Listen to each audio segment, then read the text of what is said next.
Mga ka-crypto, hawakan po ninyo ang inyong mga upuan dahil may isang prediction na siguradong magpapainit sa buong mundo ng crypto community.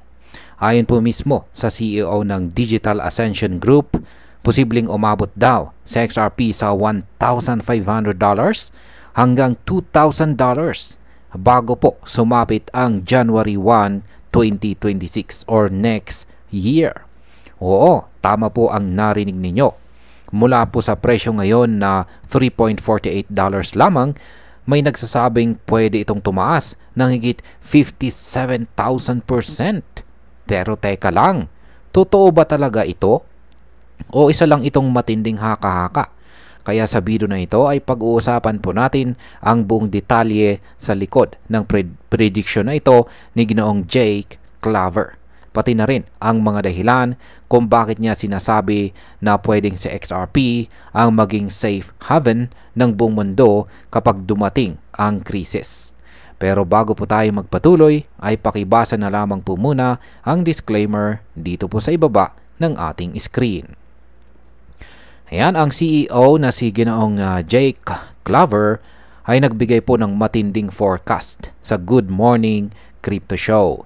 Ayon sa kanya, kung magsama-sama ang ilang global events, yan, or pandaigdigang kaganapan, at ang market shift, posibleng umabot sa XRP sa $1,500 to $2,000 sa loob lamang ng 6 na buwan or 6 months. Pero, hindi lang ito basta guni-guni. May mga batayan naman po itong si Ginoong Claver. Isa sa kanyang tinitingnang dahilan ay ang tinatawag na reverse carry trade unwinding. Ibig sabihin nito, kapag ang mga malalaking investor ay biglang umatras mula sa mga pautang na may mababang interes at binalik nila ang liquidity sa mga mas ligtas na asset, pwedeng umangat sa XRP bilang safe haven crypto. Sabi po ni Ginoong Claver, sa panahon ng kaguluhan sa financial markets, kailangan ng mga investor ng real-time settlement solution para makaiwas sa risk.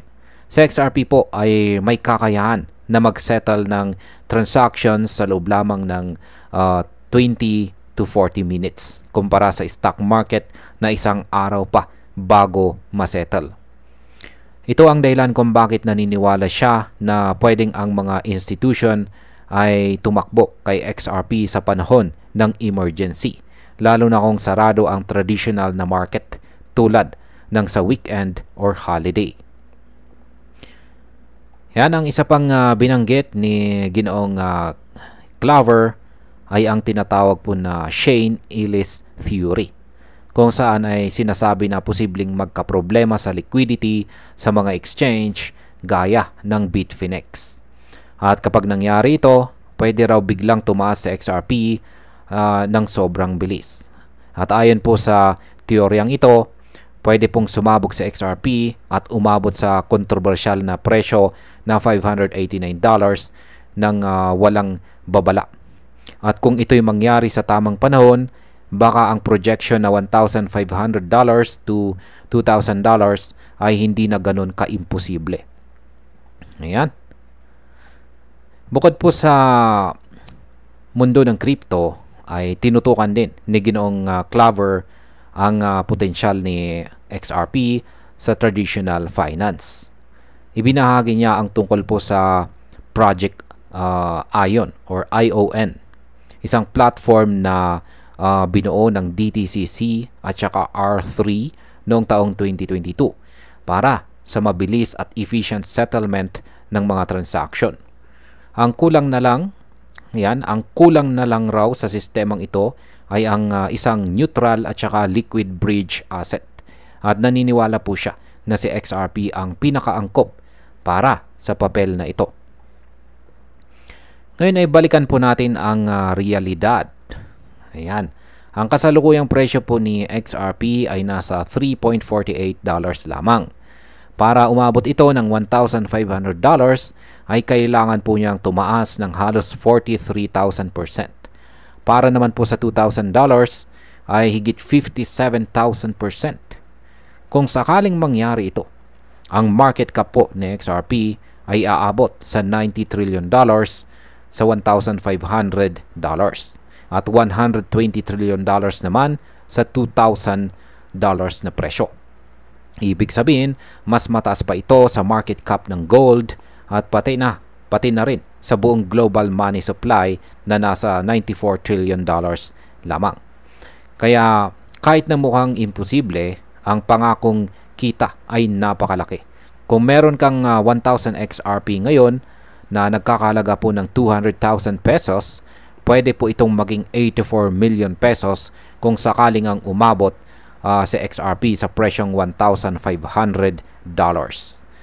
Ayan, magiging 112 million pesos naman ito kung sakaling umabot sa presyong $2,000 sa XRP.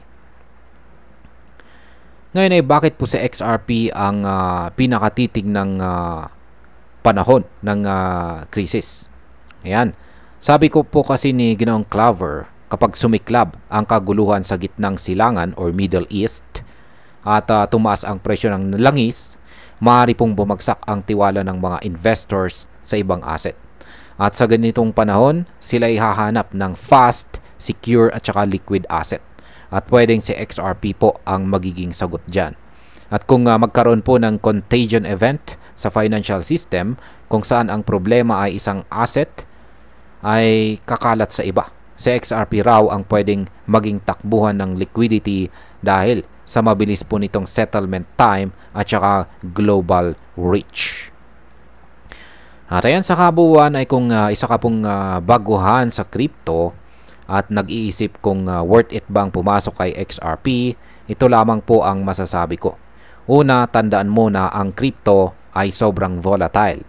Hindi ibig sabihin na dahil may prediction na $2,000 ay sigurado na itong mangyayari. Pangalawa, totoo na si XRP ay may utility at technology na pwede pong maka-impluensya sa global finance. Pero kailangan mo pa rin ng matinding risk management. Pangatlo, kung balak mong sumakay sa prediction ni Ginoong Claver, huwag ka pong mag-all-in. Magsimula ka sa maliit. Alamin mo muna ang galaw ni XRP. Aralin mo ang market at ang pinaka-importante po sa lahat ay huwag kang pumasok base lamang sa hype.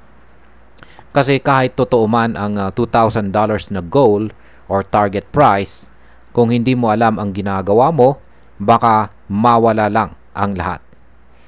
At ayan, hanggang dito na lamang po tayo sa video na ito mga ka-crypto. Marami pong salamat sa panunood. Ingat po tayo lagi at God bless po sa ating lahat.